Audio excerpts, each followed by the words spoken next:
The curtains in Armin's room barely blocked the sunlight. His desk was cluttered with notebooks, empty snack wrappers, and a glowing computer screen. He had fallen asleep after playing games late into the night. His mother knocked on the door. "Armin, wake up.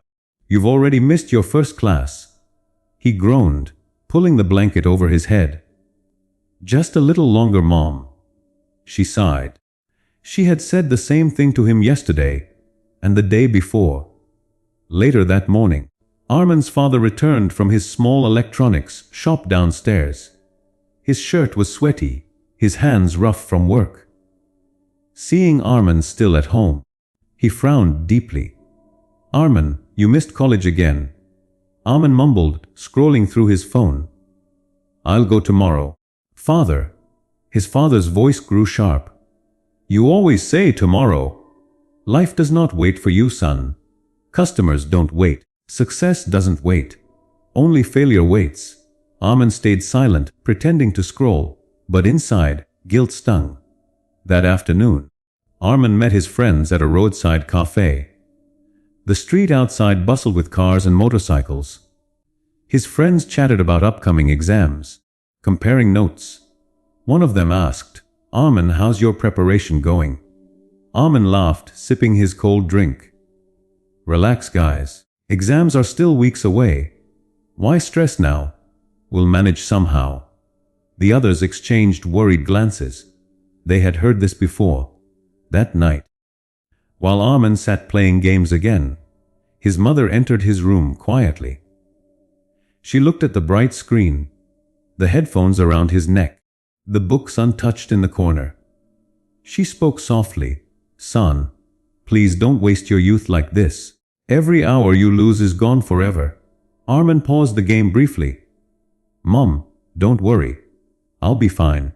Everyone has their own pace." Her eyes watered. "Yes, but life doesn't slow down for anyone." She left silently, her sadness heavier than her words. Week later, Armin's childhood friend Samir visited from another city. Samir had been an ordinary boy like Armin, but had pushed himself to study hard. Now he was enrolled in a well-known university, confident and focused. At the cafe, Samir greeted him warmly. "Armin, it's been years. How are you?" Armin grinned. "I'm fine." "Same as always." Samir studied him carefully, noticing the lazy posture, the tired eyes. "Still the same. No progress." Armin shrugged. "Why rush? Life is long." Samir leaned forward, voice firm. "No, Armin. Life is not long. Time flies faster than you think. Wake up before it's too late." The words hit like a hammer. Armin forced a smile, but inside unease grew. That night, Armin lay on his bed, staring at the ceiling fan spinning slowly. Samir's words echoed, "Wake up before it's too late." He tossed and turned. His phone buzzed with new game notifications, but for once, they didn't excite him. He thought of his father working hard in the shop, his mother's tears, his friends preparing for exams. "What am I doing with my life?" he whispered. For the first time, laziness felt like poison. As dawn approached, Armin sat up exhausted. His heart raced as his mind fought itself. One voice whispered, "Just rest a little. Tomorrow you'll start."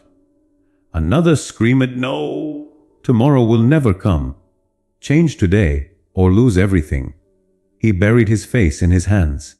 This was his first real battle, not against the world, but against himself. At 6:00 a.m., for the first time in months, Armin stood on the balcony of his apartment. The city was already alive. Buses rumbling, shopkeepers lifting shutters, schoolchildren rushing with bags. He inhaled deeply. Enough. I won't waste another day. He changed into sport shoes, grabbed a notebook, and whispered to himself, "Today, I begin." It wasn't easy, but it was real. For the first time, Armin had chosen action over excuses. The next morning, Armin's alarm rang at 6:00 a.m. For a moment, his old self whispered, "Just 10 more minutes." But then he remembered Samir's words and his mother's tears. With great effort, he sat up and pushed away the blanket. He looked at his books piled on the desk. They seemed heavier than stones. Picking one up felt like climbing a mountain. But he forced himself to open a page. His mind wandered, but he whispered, "No more excuses." That hour of study was rough, but it was the first brick in a new foundation. By the third day, Arman's energy faltered. His phone buzzed with a game notification. New event available. Temptation surged. He thought, just 5 minutes won't hurt. Those 5 minutes stretched into an hour. When he finally looked up, guilt hit hard. Why can't I control myself? He muttered angrily. He slammed the phone down, but the disappointment in himself burned deeply.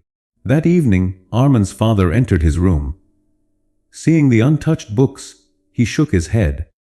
"Arman, do you know how many people in this city fight every day just to survive? Yet you waste your time like water." Arman lowered his head. "I'm trying, father." "Trying is not enough. Effort without discipline is nothing. If you don't change now, you'll regret it forever." The words cut deep, but instead of crushing him, they lit a fire. The next day, Arman bought a plain notebook.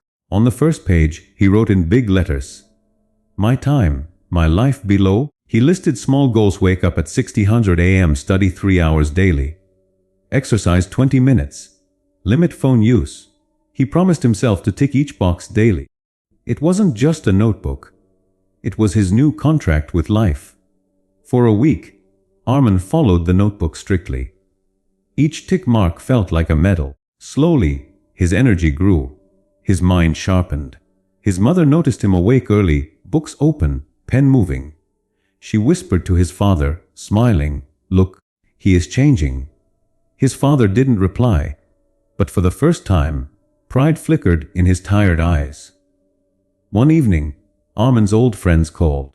"Let's hang out at the arcade, man. Forget studying, have fun." For a moment, his heart ached. He missed those carefree nights. But then he looked at his notebook. The tick marks lined up like soldiers. He smiled sadly into the phone. "Not today. I have work to do." There was silence, then laughter. "Work? Since when did you become serious?" Arman hung up, heart heavy, but stronger than before.